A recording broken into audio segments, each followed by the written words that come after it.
Uh, I think many people has joined the session, so we can start right now. Actually, yesterday I have completed the third section of MPC 23, and today we will going to complete fourth section of second block, and that is, I think, that is the related with the counseling. So one more approach, that is counseling children. Right. So when we counsel children, what is the difference between the counseling of children and counseling of adolescents and counseling of we can say adult people?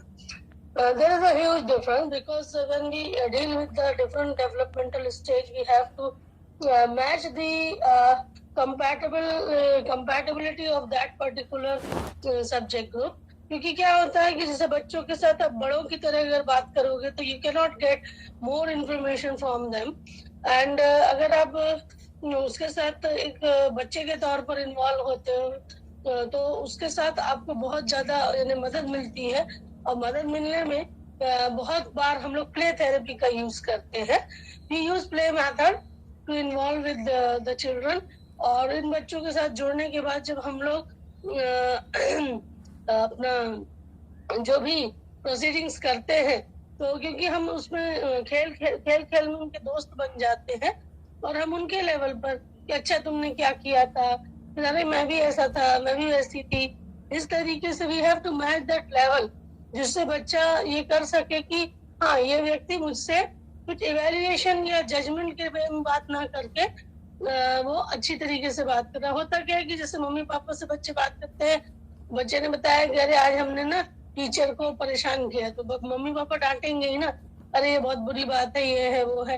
लेकिन इससे क्या होता है कि कई बार उसकी जो sharing है, डांटना इज ठीक है, डांटना चाहिए, लेकिन उसको उसकी जो भी उसके स्कूल में या उसके सराउंडिंग में जो हो रहा है वो शेयर करने के लिए उसको प्रमोट करना बहुत ज्यादा जरूरी है.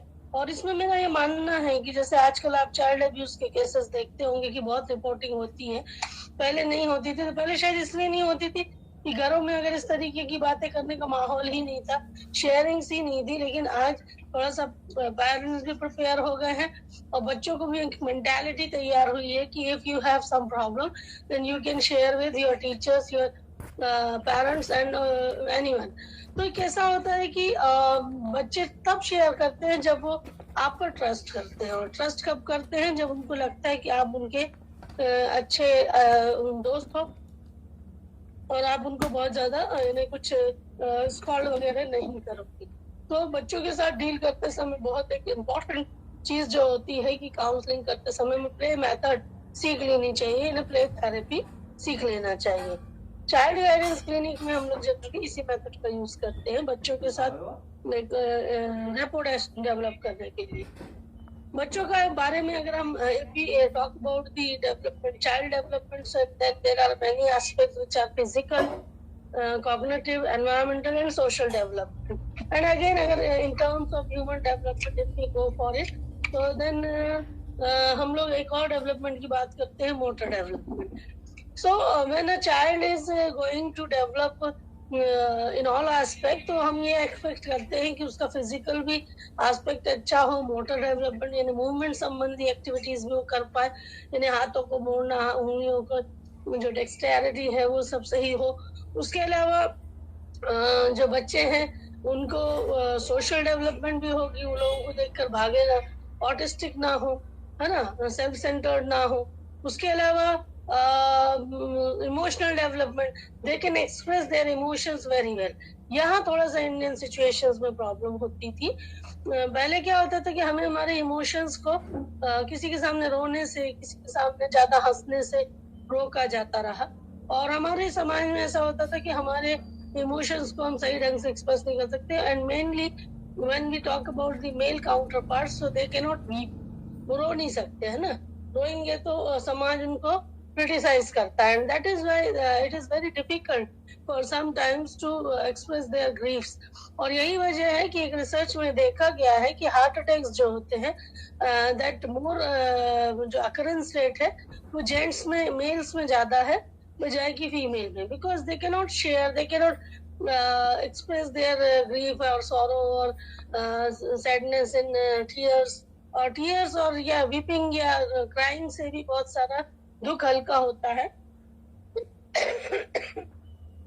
It is an emotional reaction which helps us in relieving our stress and we can say grief और sorrow. लेकिन कैसा होता है कि हमारे यहाँ मेल्स पर ये जो बंधन लागू होने की वजह से कई समाज में या कई घरों में लड़कियों को भी ज्यादा हंसने पर बंधन होता है. कई हम जब छोटे थे तो हमारी दादी अक्सर को, हमारे यहाँ ऐसा कंजर्वेटिव नहीं था लेकिन वो बोलती थी लड़कियों को जोर से नहीं हंसना चाहिए. सो हम लोग बच्चे होते हैं, हम उनसे बोलते थे क्यों, तो वो कई बार बोलती थी तुम लोगों से कुछ बोलना बेकार है और हंस देती थी. तो क्या हुआ कि हम बिल्कुल फ्रीली डेवलप हुए, लेकिन हाँ फिर भी अपने मन की बात किसी को कहने के लिए हम लोगों को बहुत हिम्मत जुटानी पड़ती है. क्यों? क्योंकि हमको अपने इमोशंस को अच्छी तरीके से एक्सप्रेस करना सिखाया नहीं गया था. Now we are okay because we have worked on ourselves और हमने इमोशनल इंटेलिजेंस, इमोशनल स्टेबिलिटी जब से पढ़ा तो देन वी लर्न कि इमोशंस अगर है तो उन्हें एक्सप्रेस करना जरूरी है और एक्सप्रेस करेंगे तभी हम उन इमोशंस से बाहर आ पाएंगे. नहीं तो वो इमोशंस हमारे मन में कहीं ना कहीं परेशान करते रहेंगे.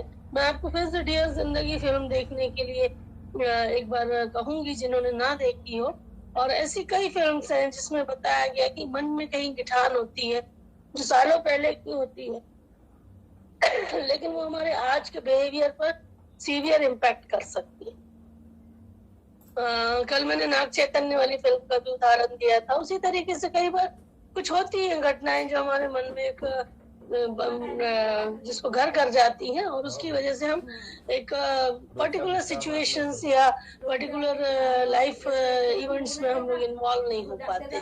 So that is very difficult कि उसको निकालना, और वो जब तक निकलेगा नहीं, ये जो डर, ये जो हेजिटेशन, ये जो बैकफुट पर जाकर ना इन्वॉल्व ना होना, ये सारी चीजें बनी रह सकती. ठीक है. देन हमारा ऑब्जेक्टिव क्या होता है कि पहले तो हम देखें चाइल्ड डेवलपमेंट ठीक से हो रहा है कि नहीं. देन अगर प्रॉब्लम दिख रही है, डिलेड डेवलपमेंट है या इफ ही और she is lacking in some aspect of development, वो हमें नोट डाउन करनी होती है. देन उसके पीछे कुछ साइकोलॉजिकल इश्यूज तो नहीं है, जैसे स्टैमरिंग है ना, स्टटरिंग, इस सब के पीछे कभी साइकोलॉजिकल इश्यूज भी होते हैं. ओवर प्रोटेक्शन या घर में सही बोलने का माहौल नहीं होने की वजह से भी बच्चों में ये चीजें आ सकती है. कई बार इसका कारण फिजिकल भी हो सकता है और इसीलिए हमें उसके साइकोलॉजिकल इश्यूज भी देखनी है कि अगर उस प्रॉब्लम से जुड़े कुछ साइकोलॉजिकल इश्यूज है तो how we can identify and then how we can elucidate these symptoms or these things. और उसके बाद हम लोग ये देखेंगे कि ये by the use of techniques और उसको लाइफ को बेटर बना सके. उनको और उनके पेरेंट्स को हम समझाते हैं कि एक्चुअली डेवलपमेंट सही मायनों में क्या होना चाहिए.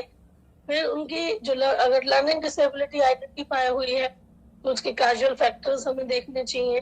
लर्निंग डिसऑर्डर्स पे मेन फोकस किया है और चाइल्डहुड डिसऑर्डर्स पे, जैसे ADHD अगर दिखाई देता है या एंजाइटी डिसऑर्डर दिखाई देता है या एक और डिसऑर्डर ऑटिस्टिक डिसऑर्डर भी दिखाई देता है जो इसमें इंक्लूड नहीं है. But you have to understand कि आजकल चाइल्डहुड में बहुत सारे बिहेवियर्स जो होते हैं वो ऑटिस्टिक भी हो सकते हैं. और इसके अलावा एक और प्रॉब्लम होती है चाइल्डहुड में, बिहेवियरल प्रॉब्लम्स, यानी चिल्ला के बात करना, बदतमीजी से जवाब, फील्ड चाइल्ड हो जाते हैं. ये भी बिहेवियरल प्रॉब्लम्स इसमें इंक्लूड नहीं की. लेकिन हम जब चिल्ड्रन के साथ डील करते हैं तो यू शुड नो कि learning disability, hyperactivity, ADHD, autistic, ये तो डिसऑर्डर्स हैं, but behavioural problems can be and we can also see, मैंने जैसे कहा आपसे, इमोशनल डिस्टर्बेंस वाले भी चाइल्ड आपको दिखेंगे, डेफिशिएंसी भी दिखेगी कि these child are not so compliant about the things which you are saying. वो कोई भी चीज कंप्लाई करने के मूड में नहीं रहते हैं, हर चीज में उन्हें विरोध ही करना होता है.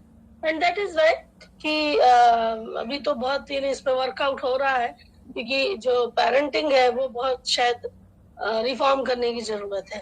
तो अब हम आते हैं लर्निंग डिसेबिलिटी में। इसके कॉजल फैक्टर्स न्यूरोलॉजिकल पार्ट्स में कुछ गड़बड़ी होने की वजह से लेफ्ट हेमिस्फीयर में जहाँ लैंग्वेज फंक्शनिंग जनरली होती है वहां पर कई बार अंडर डेवलपमेंट होता है, कई बार डिसलेक्सिया जो होता है वो ब्रेन में कुछ नॉर्मल बिलो नॉर्मल डेवलपमेंट की वजह से होता है राइट एंड लेफ्ट हेमिस्फीयर में।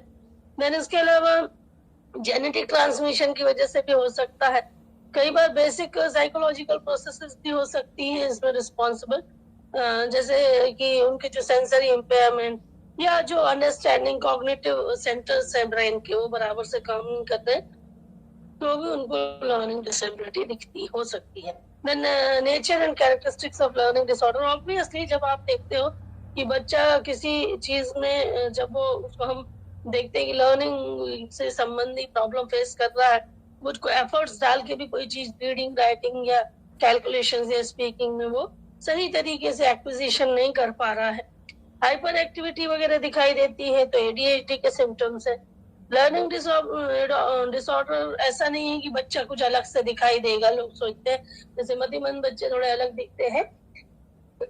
लर्निंग डिसेबिलिटी मतलब में बिल्कुल नॉर्मल होता है बच्चा, उसमें कोई एबनॉर्मलिटी दिखती नहीं है और होती भी नहीं है एक्चुअली। और ये बच्चे नॉर्मल इंटेलिजेंस के होते हैं, ऐसा नहीं कि इनके अंदर इंटेलिजेंस कम है इसलिए ये नहीं सीख पाते। कैसा होता है देखिए, सीखने का तरीका है। जैसे आपने जिस लैंग्वेज में कोडिंग की है, मैंने जिस लैंग्वेज में कोडिंग की है, तो उसके हिसाब से हमें कोडिंग करना आसान होता है। जैसे आज भी हम अगर इंग्लिश में भी पढ़ते हैं तो हम उसका जो फीडिंग करते हैं वो कई बार हिंदी में कर लेते हैं। तो बच्चे को वही प्रॉब्लम होती है कि ट्रांसफर ऑफ द इंफॉर्मेशन ही और शी कैन नॉट डू, और तब उसको वो चीज रिमेम्बर रखना या तो करना थोड़ा सा मुश्किल हो जाता है। एंड दैट इज व्हाई कि लर्निंग डिसऑर्डर में आपको कभी लर्निंग रीडिंग में दिखेगी, कभी राइटिंग में दिखेगी, कभी स्पीकिंग में भी दिख सकती है। इसमें बिहेवियर मॉडिफिकेशन अप्रोच है, साइकोएनालिटिक अप्रोच हम यूज कर सकते हैं। बिहेवियर मॉडिफिकेशन अप्रोच में हम आइडेंटिफाई करते हैं कि उसकी हैबिट्स तो नहीं गलत है लिखने की या पढ़ने की, या फिर ये तो नहीं है कि वो शायद चेंज होना नहीं चाहता कि पैम्परिंग मिल रही है। तो हम लोग प्रॉपर रीइंफोर्समेंट यूज करके और पनिशमेंट यूज करके उन बच्चों को अप्रोप्रिएट लर्निंग बिहेवियर डेवलप करने के लिए मदद करते हैं। और आपने अगर तारे ज़मीन पर फिल्म देखी हो तो आपने देखा होगा कि किस तरीके से जो आमिर खान होते हैं पहले एक बड़े से बोर्ड पे 8 लिखना सिखाते हैं और फिर धीरे धीरे उसे रिड्यूस करके छोटे साइज में उसको 8 लिखना सिखाते हैं। So this is the behaviour modification, पहले बड़े में सीखना, फिर उससे छोटा, फिर उससे छोटा। और रीडिंग वगैरह भी किस तरीके से करेक्ट की जा सकती है, रीडिंग करेक्ट करने पर गेम खेलने को मिलेगा, इस तरीके के हम रीइंफोर्समेंट दे सकते हैं। Then we have, after that we have psychoanalytic approach, and this is also going to analyze what are the reasons behind the root cause or the root cause of learning disorder, और इसमें remedial plan इसमें भी हम plan करते हैं और administer करते हैं। Then individualized instructional approach, ये भी एक हम कर सकते हैं कि प्राइवेट ट्यूटर या पीयर ट्यूटर भी उसको मदद कर सकते हैं और इंडिविजुअल को उसकी जो पर्टिकुलर एक प्रॉब्लम एरिया है उसमें इंडिविजुअल असिस्टेंस देकर हम उसको वर्कआउट कर सकते हैं। एक बच्चे के साथ एक टीचर देकर हम या एक व्यक्ति या एक पीयर देकर हम उसको मदद करने की कोशिश करते हैं और उसका लर्निंग लेवल मॉडिफाई करते हैं। सेल्फ इंस्ट्रक्शनल अप्रोच भी है जहाँ पर बच्चों को खुद भी सेल्फ लर्निंग और सेल्फ इम्प्रूवमेंट के लिए मोटिवेट किया जाता है और उनको खुद टारगेट दिए जाते हैं कि बेटा तुमने आज इतना पढ़ा, कल इतना पढ़ोगे, कल आज 5 गलती की है, कल देखना कितनी गलती की, तो they can measure their progress themselves. और इसलिए इन्होंने कहा है कि हम लोग कई बार learning text, computer assistant instruction, जैसे उनको सामने हमने टेप चला दिया तो सुनकर भी सही वर्ड्स प्रोनाउंस करना, अगर उसको रीडिंग में प्रॉब्लम है, राइटिंग में अगर उनको लिखने में प्रॉब्लम है तो वो वीडियो ट्यूटोरियल्स देख सकते हैं कि कैसे उस वर्ड लेटर या उस चीज को लिखा जाए। तो हम आजकल तो हमारे पास बहुत सारे इंस्ट्रक्शनल मॉड्यूल्स अवेलेबल हैं जो हम खुद भी बच्चों को दे सकते हैं कि आप इनको देखकर भी बहुत कुछ सीख सकते हो। बाकी जो है मॉनिटरिंग काउंसलर या गाइडेंस टीचर्स की होती ही है। देन मल्टी सेंसरी अप्रोच, ये जो होती है ये कई बार विजुअल, टच, ऑडिटरी से डिपेंड रिलेटेड होती है। और इसमें जो सब्जेक्ट मटेरियल होता है वो लैंग्वेज एक्सपीरियंस के लिए यूज किया जाता है। VAKT, visual, auditory, kinaesthetic and tactile has been devised. और काउंसलिंग के दरमियान इसको स्टेप बाय स्टेप हम लोग यूज कर सकते हैं, जहाँ पे देखा जाता है कि बच्चे जो है कि पहले तो वर्ड्स लेटर्स से जुड़े हैं कि नहीं, फिर वर्ड्स कैसे मूव करते हैं, फिर वर्ड मास्टर हो गया तो वो सेंटेंस बनाना सीखते हैं, देन फिर सेंटेंस हो गया तो उन्हें राइटिंग में इम्प्रूवमेंट या स्टोरी राइटिंग, यानी हम धीरे धीरे ग्रेजुअली हम उसको इंक्रीज करते हैं। Then we have technological approach, जो मैं भी आपसे बोल रही थी, वीडियो डिस्क है, ऑडियो टेप रिकॉर्डर है, आजकल तो मोबाइल्स में भी हम रिकॉर्डिंग कर सकते हैं एंड वी कैन हियर कि हमने क्या सही रीड आउट किया है, और वो हम रिकॉर्डिंग सेंड करके भी अपने जो भी काउंसलर या मेंटोर से हम उस पर फीडबैक मांग सकते हैं। ADHD, इसके बाद ADHD। ADHD is very popularly emerging disorder in children of today time. और इसीलिए पहले होता था कि 3 से 5% जो बच्चे होते थे वो ADHD से पीड़ित होते थे, लेकिन अभी इसका परसेंटेज 5 से 7% तक आ गया है। और ये स्कूल एज में ही पहचान आता है, बचपन में उतना नहीं समझ में आता, क्योंकि बचपन में हर बच्चा बहुत एक्टिव होता है। But after 3 to 5 year age, if the activity is converted into the hyperactivity, then of course the child is hyperactive. और इसके कुछ symptoms है। पहला तो है कि they feel difficulty in paying attention to anything. They cannot attend anything which need attention. Then highly distractible, वो बहुत जल्दी उनका मतलब अगर से वो आपकी तरफ देखेंगे पट से इधर देखेंगे ना, डिस्ट्रैक्ट करने वाली चीज अगर आ गई है तो आप और मैं देर में डिस्ट्रैक्ट होंगे, वो जल्दी हो जाएगा। और इसकी वजह से वो कोई भी इंस्ट्रक्शन फॉलो नहीं कर पाती, क्योंकि वो ध्यान ही नहीं देते तो कोई चीज सुनते ही नहीं है। सो सुनेंगे ही नहीं तो समझेंगे कैसे। देन वो कभी भी अपनी उनसे जो एक्सपेक्टेशंस या डिमांड्स है उसको नहीं सुनते। इम्पल्सिव बिहेवियर होता है, ये हमेशा जल्दी में रहेंगे, ये हमेशा कुर्सी या सोफे या जो भी चेयर है उसकी किनार पे बैठेंगे ताकि पट से खड़े हो जाए, और ये हमेशा हिलते रहेंगे। मतलब ये इनकी मूवमेंट वगैरह आप देखकर भी समझ सकते हो, ये चैन से बैठने वाले बच्चे नहीं होते हैं। इनका IQ कभी कभी भी बिलो एवरेज होता है, लेकिन समटाइम्स ये जो IQ है वो बिलो एवरेज हो सकता है, लेकिन जनरली ये नॉर्मल इंटेलिजेंस के होते हैं। इनकी अटेंशन ना करने की वजह से, देने की वजह से ये पढ़ाई में पीछे रहते हैं, और इसीलिए स्कूल में ज्यादा आइडेंटिफाई होते हैं। और इसके अलावा इनको पेरेंट्स या रूल्स फॉलो समझते हैं कि जब टाइम नहीं है तो फॉलो करने में भी तकलीफ होती है। ये कभी गेम भी पूरा नहीं खेलते हैं, ये कभी कोई भी एक्टिविटी या टास्क को पूरी तरीके से कर पाने में सक्षम नहीं होते हैं, और इसीलिए इनको हमेशा बिहेवियरल प्रॉब्लम्स होती हैं एलिमेंट्री ग्रेड क्लासेस में, यानी शुरुआती क्लासेस में, क्योंकि वहां पर जब तक ये कंसंट्रेशन बनाएंगे नहीं तो वहां इनकी कंप्लेंट आना शुरू करती है, आपका बच्चा ध्यान नहीं देता, चैन से बैठता नहीं है, इधर उधर भागता रहता है। I have seen one hyper active child in my life and I can't believe, I can't imagine कि उसकी माँ उसको कैसे संभालती होगी। तो मैं सर्व शिक्षा अभियान भंडारा में जब गई थी IQ टेस्टिंग के लिए, तो then one female child has been forwarded to me to assess her IQ. तो होता क्या था कि कई बच्चे जब लैंग्वेज में या किसी चीज में पूरे ना हो या पीछे हो तो पेरेंट्स को भी बुलाया जाता था उसकी हिस्ट्री लेने के लिए। तो when I call the child and her mother, तो वो बच्ची मेरे सामने तो एक पल नहीं खड़ी रही, वो खड़ी हुई और उसने दौड़ लगा दी। दौड़ लगा के, क्योंकि वहां पे क्लासरूम उसमें हम लोग काउंसलिंग करते थे, पूरा फर्नीचर एक तरफ करके, वो पूरे फर्नीचर पे इधर से इधर उधर से इधर कूदती रही, आती थी हमारे पास 2 सेकंड को खड़ी होती थी फिर भाग जाती थी। मतलब आप उससे बात करोगे कैसे? उसकी मम्मी ने उसको पकड़ा भी, लेकिन पकड़ने के बाद सिर्फ उसने नाम बताया फिर भाग गई।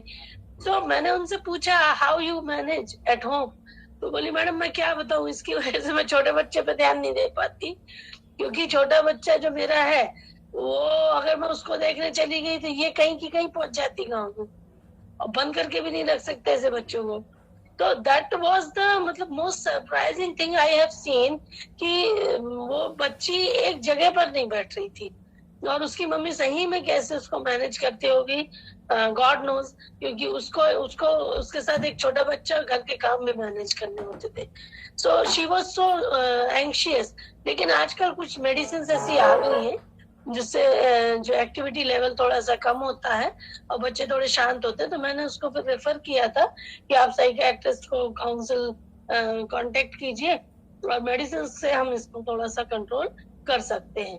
तो कई बार काउंसलिंग तो होती ही है, इसके अलावा मेडिकेशन भी दिया जा सकता है, इसके अलावा सोशल मैनेजमेंट, मॉडलिंग, लेकिन इन सब के लिए उसको पहले तो हमको बैठाना और उसको थोड़ा शांत करना बहुत जरूरी होता है। Medication can also be sometimes helpful, जिससे थोड़ा सा एक्टिविटी लेवल या बच्चों में थोड़ा सा कंट्रोलिंग किया जा सकता है। रीजंस बहुत सारे हैं, और इसमें फिजियोलॉजिकल रीजन भी है, न्यूरोलॉजिकल रीजन भी है।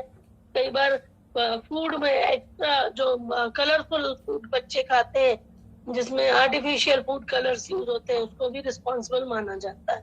तो reasons are different, but main thing is how we can manage these things. Okay, then we have anxiety disorder in children. अब आपको लगेगा कि एंजाइटी डिसऑर्डर बच्चों में क्यों होगा, लेकिन होता है। डिप्रेशन भी होता है बच्चे में। ऐसा देखा गया कि 6 महीने के बच्चे दूध पीना छोड़ देते हैं जब डिप्रेशन में, दूध पीना या डाइट वो नहीं लेते हैं, और कुपोषण में भी जा सकते हैं अगर उनको डिप्रेशन है तो। दे कैन नॉट से कि I am depressed, but how they loss interest in their daily activities. उसी तरीके से एंजाइटी भी देखा गया है कि लगभग 10% बच्चों में, स्कूल एज बच्चों में एंजाइटी देखी जाती है। Mainly it is taken as separation anxiety. Separation anxiety आपको मालूम ही है कि बच्चा अभी तक घर पे है। अब तो बच्चे बहुत जल्दी स्कूल जाते हैं, प्ले स्कूल में 2.5-3 साल में चले जाते हैं। पहले के समय में हम 5 साल तक अपनी मम्मी के साथ रहते थे, 5 साल बाद हमारा नाम स्कूल में एंटर होता था और हम जाते थे।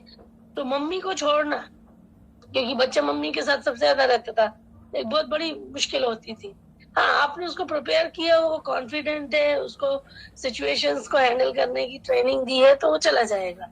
तो कई बार ये ऐसा इसलिए होता है, lack of confidence, apprehensive in new situation, tend to be immature for their age, over sensitive, nervous easily and frequently move to tears and overly dependent. भाई अगर आपने ओवर पैम्परिंग किया है, ओवर प्रोटेक्शन किया है, तो ऐसे बच्चों को सेपरेशन एंजाइटी ज्यादा होगी। नॉर्मली ब्रॉट अप चाइल्ड में सेपरेशन एंजाइटी नहीं होती, दे आर रेडी कि देखो अभी स्कूल जाना है। और इसकी वजह से कई बार आप देखें बच्चा गला फाड़ फाड़ के भी कई बार रोते हैं। हमारे यहाँ एक मैंने खुद रियल लाइफ में देखा, मेरी मौसी सास का बेटा था, तो वो छोटा था, तो अब अपने घर में सबका लाडला भी था, तो बहुत दिनों तक अपनी माँ के साथ रहा।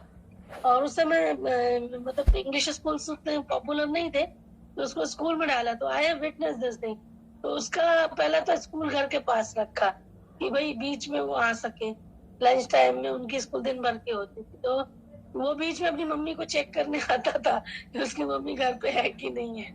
सो मतलब this kind of things why it happens. और सेपरेशन एंजाइटी उसको इतनी ज्यादा थी कि वो इन्हें बीच में तो आता ही था, और जैसे अगर छोटा ब्रेक भी मिलता था तो भी वो आ जाता था, कि उसको ये डर लगा रहता था कि उसकी मम्मी उसको छोड़कर कहीं ना जाए। सो कैसा होता है कि इसकी वजह यही थी कि उसको ओवर प्रोटेक्शन था। लेकिन अगर यही बच्चे, हम और आप जैसे बच्चे अगर बड़े हुए, जिनको नॉर्मली सिखाया गया कि देखो बेटा तुमको स्कूल जाना ही रहेगा, और उसको बाहर की दुनिया का हमने एक्सपोजर दिया है, तो I think they will manage very well. Then we have selective mutism. ये भी एक एंजाइटी डिसऑर्डर, जिसकी वजह से बच्चा कुछ सिचुएशंस में, स्पेसिफिक सोशल सिचुएशन में बोल नहीं पाता, जैसे स्कूल के ग्रुप्स में बात नहीं कर पाता। जैसे हमारे यहाँ कई बच्चे ऐसे घर में खूब बात करते हैं और स्कूल में बात नहीं करते। तो कई बार टीचर्स कंप्लेन करती है तो उसकी मम्मी हंसने लगी, बोले इसकी टीचर ने कंप्लेन की कि ये बात नहीं करती। तो वो उसकी मम्मी ने कहा मैं आपको वीडियो रिकॉर्डिंग लाके दिखाऊंगी कि ये कितनी बात करती है। बट होता है कई बार नई सिचुएशन, नई चीजों में बच्चों को एक एंजाइटी होती है कि कहीं लोग हम पे हंसे ना। वो तोतलाती थी बच्ची, वो थोड़ा तोतलाती थी इसलिए शायद उस पर म्यूटिज्म दिखाई दिया।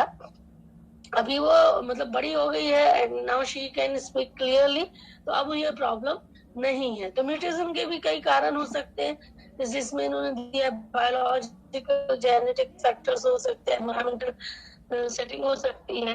कई बार डिसअपॉइंटमेंट नहीं चाहिए बच्चों को। कई बार ये भी है कि थोड़ा सा सेंसिटिव होते हैं बच्चे। लर्निंग फैक्टर्स भी होते हैं कि उन्होंने सीखा ही वैसा है।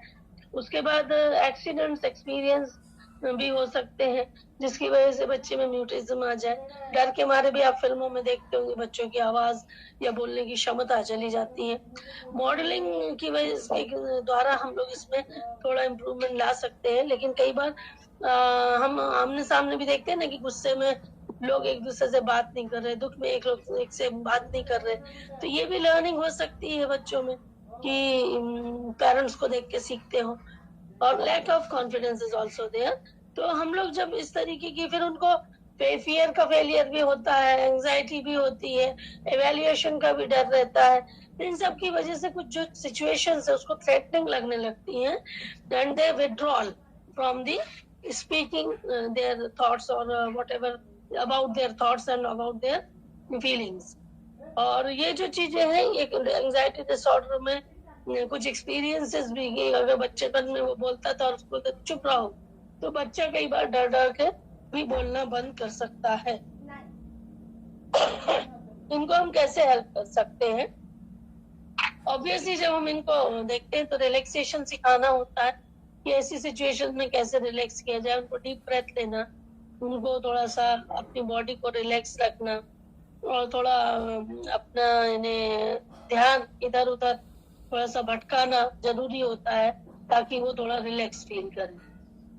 इसके अलावा कॉग्निटिव बिहेवियरल थेरेपी, अब इतने छोटे छोटे बच्चे अगर हैं तो इनको हम लोगों को उनके बिहेवियर चेंज करने पर ज्यादा फोकस करना पड़ता है, क्योंकि थॉट्स को अल्टर करना बहुत ज्यादा पॉसिबल नहीं होता। फिर भी हम उनको मॉडलिंग के थ्रू और बाकी चीजों के थ्रू ये सिखाते हैं कि इन चीजों से डरने की जरूरत नहीं है, that is common for all. फिर साइकोथेरेपी होता है। साइकोथेरेपी में हम एंजाइटी से, उसकी एंजाइटी अगर पर्टिकुलर टाइप की है तो उसको एक्सपोजर हो गया या फिर एवर्सिव कंडीशनिंग वगैरह भी हम सिखाने की कोशिश करते हैं कि कई बार उस सिचुएशन में जाके शायद वो उसको फेस करना सीख पाए, तो उसको एक्सपोज करते हैं।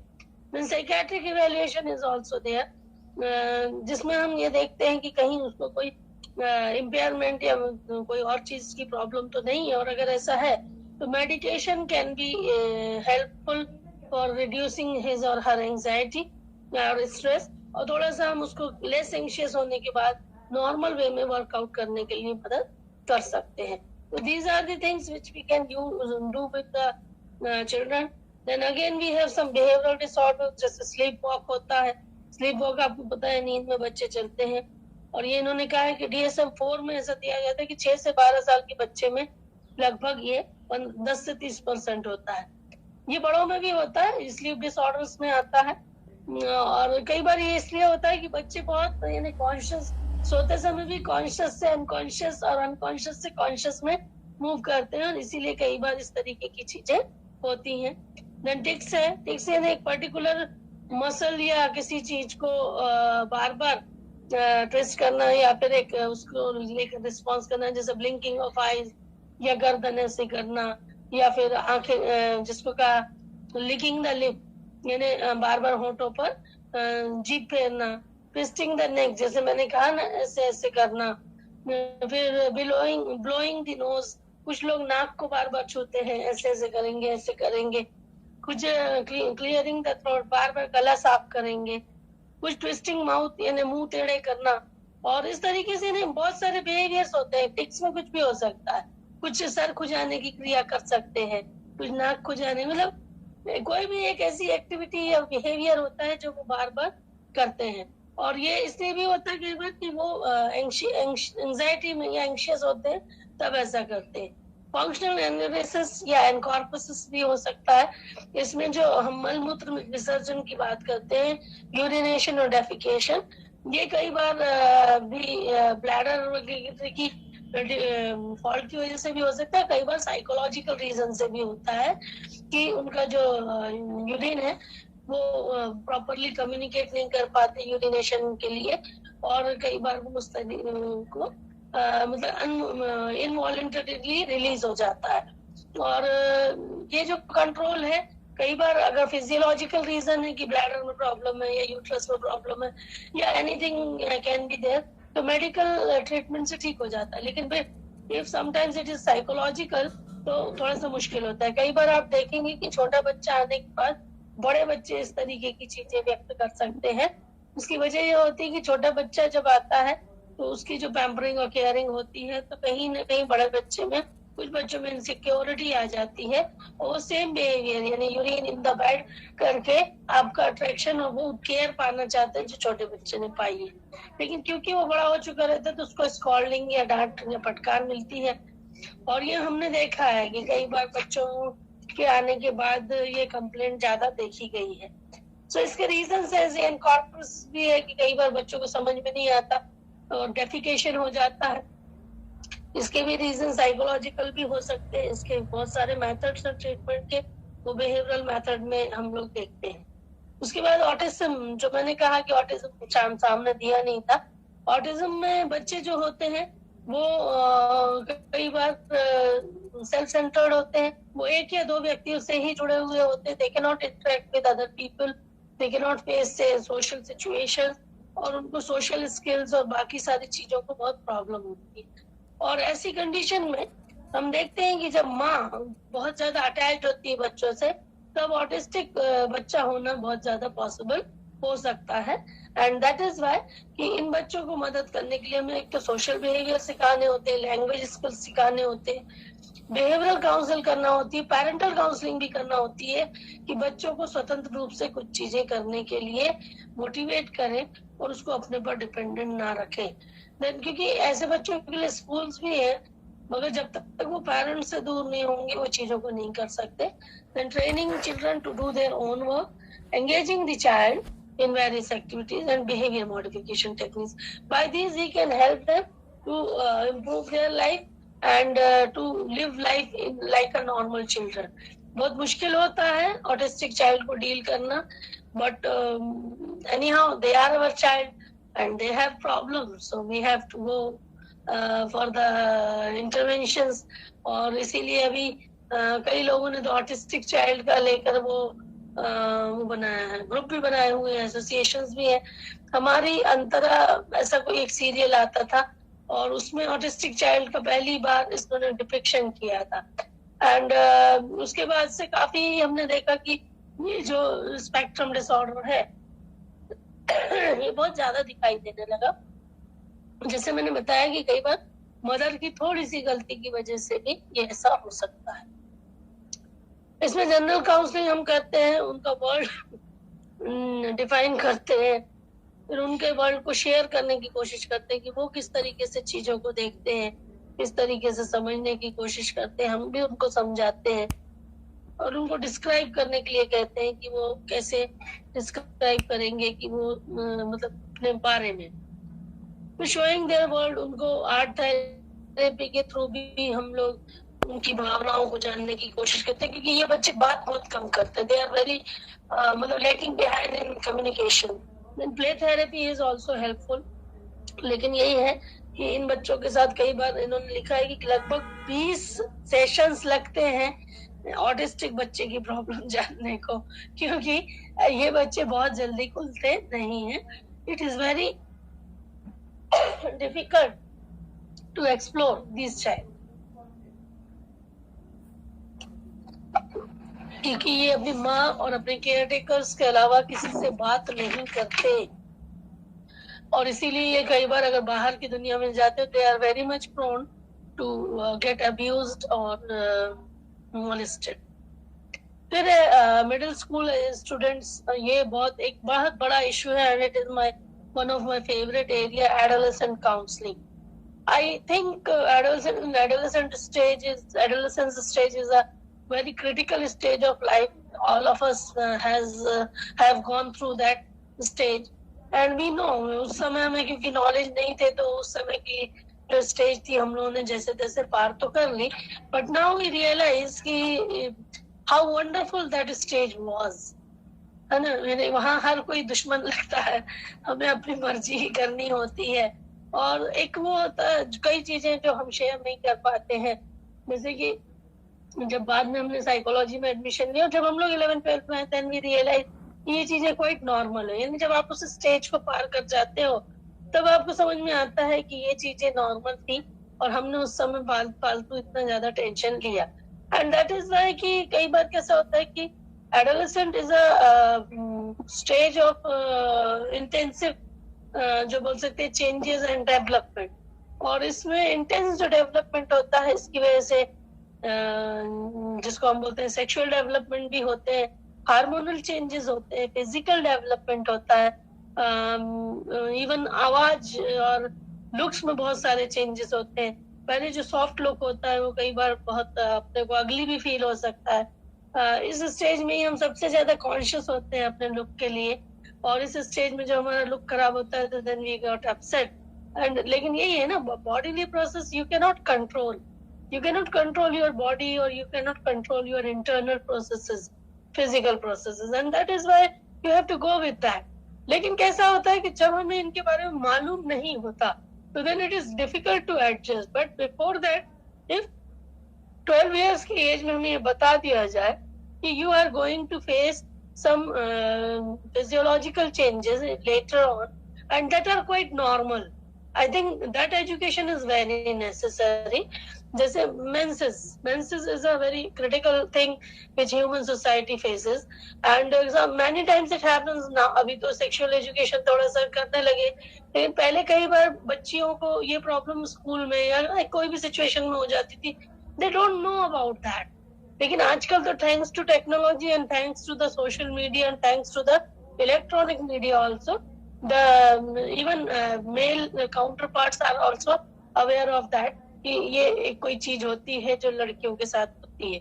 पहले ये चीज कोई नहीं जानता था और इसकी वजह से जब ऑल ऑफ सडन इस तरीके की प्रॉब्लम या ये जो चीज होती थी व्हेन मेंसेस बिगिंस, तो कई बार लड़कियां शुरू में तो 2-3 दिन समझ ही नहीं पाती थी कि ये चीज हो क्यों रही है, हमें कोई बीमारी हो गई है, हमें कोई प्रॉब्लम हो गई है, और इस तरीके से शेयरिंग बहुत मुश्किल होती थी।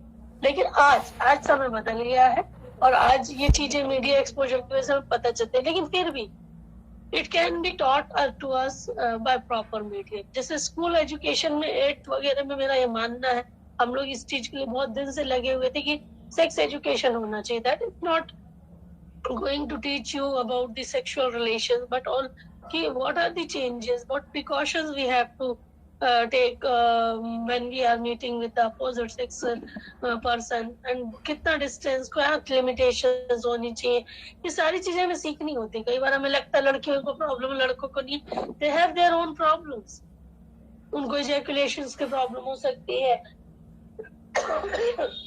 उनको भी हार्मोनल चेंजेस की वजह से जो सेक्सुअल चेंजेस आते हैं उसकी प्रॉब्लम्स हो सकती हैं। तो every gender has their problem और इसीलिए अगर इन प्रॉब्लम्स के बारे में हमें पहले से बता दिया जाए तो we will be well aware of that and we will get prepared for that, और उसकी वजह से हम लोग इतने टेंस या इतने स्ट्रेसफुल कंडीशन में नहीं जाएंगे। तो यही एक कुछ कारण है कि एडोलेसेंट। दूसरा होता है इमोशनल पार्ट। एडोलेसेंट स्टेज में हमारा इमोशनल रेगुलेशन का जो ब्रेन का पार्ट है वो बराबर से डेवलप ना होने के कारण हम अपने इमोशंस को रेगुलेट या कंट्रोल नहीं कर पाते हैं। और यही वजह है कि इसमें हमारे जो भी इमोशंस होते हैं या तो बहुत इंटेंस होते हैं या फिर कुछ नहीं होते हैं, ऑल और नन पे हम चलते हैं। जो होगा तो एक्सट्रीम पे होगा, बीच में कुछ नहीं होता है। तो इमोशनल प्रॉब्लम्स है, फिजिकल प्रॉब्लम्स है और जैसे मैंने कहा साइकोलॉजिकल प्रॉब्लम्स है। वहां पर हमें ऐसा लगता है कि हमारी बातें हमारे लेवल पर कोई नहीं समझ पा रहा और इसीलिए एडोलेसेंट्स के जो डेवलपमेंटल इश्यूज है उनको देखते हुए हम लोग देखने की कोशिश करते हैं कि what problem they can have and how we can counsel them for different type of things. और इसीलिए फिर हम लोग उनको बराबर से काउंसलिंग करते हैं और काउंसलिंग करके उनमें एक मोटिवेशनल डेवलपमेंट आने की कोशिश करते हैं ताकि वो इन सारी चीजों को नॉर्मल वे में लेकर इनसे बहुत ज्यादा परेशान ना होकर अपने एकेडमिक्स पे, अपने फर्दर डेवलपमेंट पर फोकस करें। अचीवमेंट का एक मोटिव हम उनमें डेवलप करने की कोशिश करते हैं और एक सेल्फ एस्टीम और सेल्फ एफिकेसी डेवलप करने की कोशिश करते हैं कि ये जो आपके साथ हो रहा है, ये everybody faces this particular thing, and आपको डांट के खाने या किसी के क्रिटिसाइज करने से आप कुछ कम नहीं हो जाते हो. You have to see yourself as self worthy. और ये जो इसमें इंडिपेंडेंट लिविंग की एक हम शुरुआत करते हैं कि मैंने आपको उस दिन कहा था कि हम शुरुआत करते हैं यहाँ पर एग्जिस्टेंस, जो बात करते हैं हम कि what I want to be, यहाँ से हम सोचना शुरू करते हैं. अभी तक हम किसी के बेटे, किसी की बेटी, किसी के भाई, किसी की बहन इस तरीके से जाने जाते थे, but now we want to be known at our own. और इसकी वजह से हम अपने नाम को सार्थक करने के लिए कि हम अपने आप को किस रूप में दुनिया के सामने आगे लाना चाहेंगे, वो हम यहाँ डिसाइड करते. तो अचीवमेंट ऑफ आइडेंटिटी जो है, आइडेंटिफिकेशन ऑफ फ्यूचर आइडेंटिटी जो होता है, वो हम लोग यहाँ पर करते हैं. और एरिक्सन ने इसको एक बहुत इम्पोर्टेंट स्टेज बताया है कि ये जो स्टेज होती है, इस स्टेज में हम लोग बहुत सी बार जो हमने देखा है कि आइडेंटिटी अगर अच्छी, मतलब आइडेंटिफाई नहीं कर पाते कि हमें क्या करना है, सर्चिंग एन आइडेंटिटी अगर हमने अकम्प्लिश नहीं किया, तो आगे जाकर हमें बहुत सारी तकलीफ हो सकती है और हम भटकते ही रहते हैं कि हमें आखिर में करना क्या है. दूसरी भी काउंसलिंग टेक्निक्स हैं जिसमें सेल्फ असेसमेंट, सेल्फ एफिकेसी देखी जाती है. सेल्फ एफिकेसी में एक्सपीरियंसेस को मास्टर करना, विकैरियस एक्सपीरियंसेस, यानी अपनी सेल्फ एफिकेसी को इम्प्रूव करने के लिए कई चीजें मॉडल फिगर्स के थ्रू या दूसरों को देखकर या टीवी या अपने आप को भी देखकर हम अपनी चीजों को मॉडिफाई कर सकते हैं. Then persuasion and encouragement, obviously we have to persuade them, क्योंकि willingly अगर वो किसी चीज चेंज के लिए तैयार होंगे तो obviously they can go more positively in that direction. और encouragement करना चाहिए कि you can do these things. And interpretation of emotional arousal, अगर उनको anxiety और stress आता भी है तो हम उनको समझाते हैं कि it is quite normal, and if you अगर आप इसको हावी होने देते हो अपने ऊपर तो आपका परफॉर्मेंस या आपके वर्क पर एक एडवर्स इम्पैक्ट होगा. और इस तरीके से हम उन लोगों को इन चीजों को मिनिमाइज करना या कंट्रोल करना थोड़ा थोड़ा सिखा पाते हैं. देन वी हैव सेल्फ, उसके बाद है सेल्फ डिफेक्टिंग बिहेवियर. कई बार आपने देखा होगा बच्चे बिना सोचे समझे एडोलेसेंट स्टेज में कोई भी बिहेवियर्स करते हैं, जैसे स्मोकिंग, एडिक्शन या अपने आप को नुकसान पहुंचाने वाले बिहेवियर.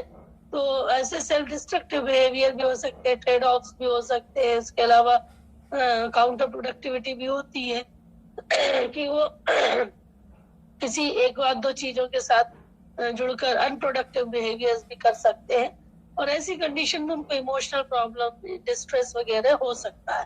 तो दैट इज व्हाई ऐसे लोगों को भी, हमें एडोलेसेंट्स को भी अपने साथ लेकर और उनको इस तरीके से समझाना बहुत जरूरी होता है कि इस सबसे नुकसान किसी और का नहीं, आपका ही होने वाला है.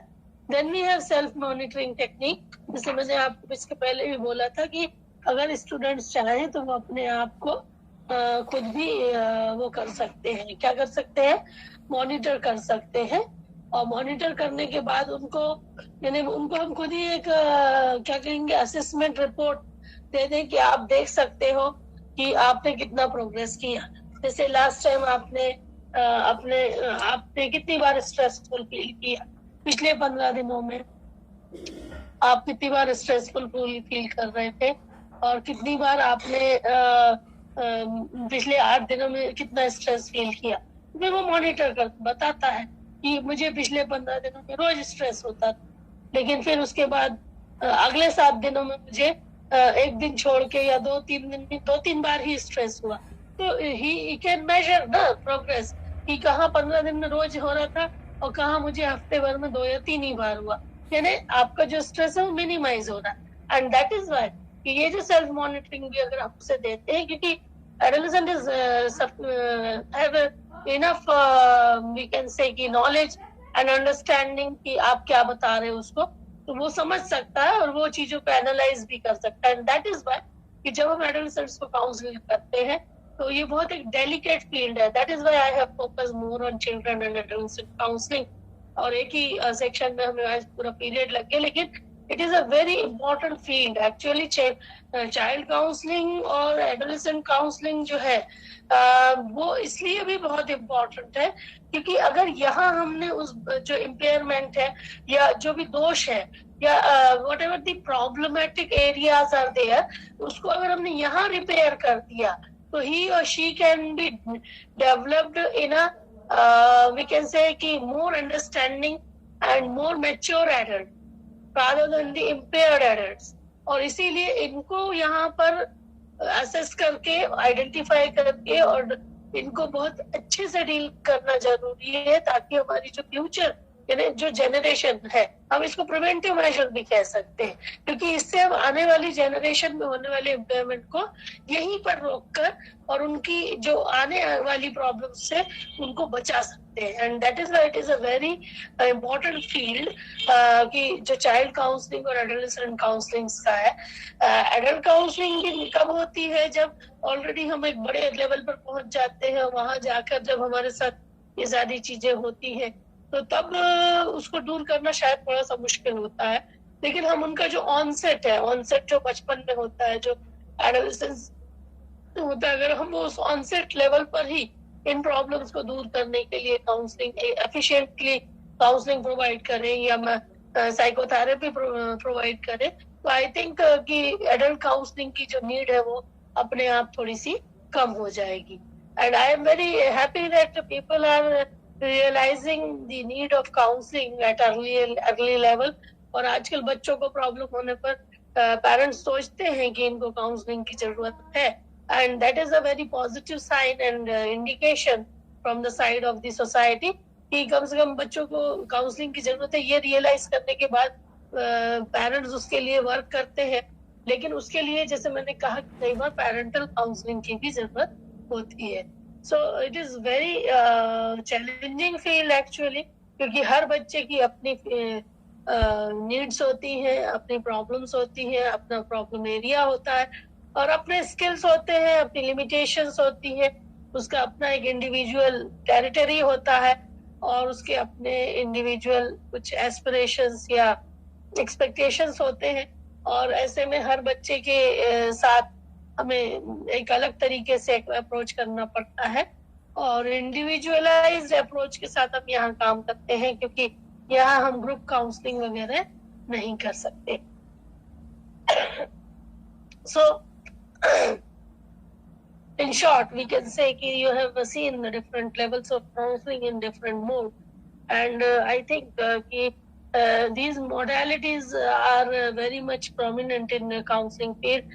और आप देखेंगे कि जब आप काउंसलिंग करने के लिए शुरू करते हो तो उसका कोई एक जिसको हम बोल सकते हैं कि लिमिटेशन नहीं है कि मैंने ये सीखा था तो इतना ही है, इससे कहीं ज्यादा आपको प्रॉब्लम्स देखने को मिल सकती हैं।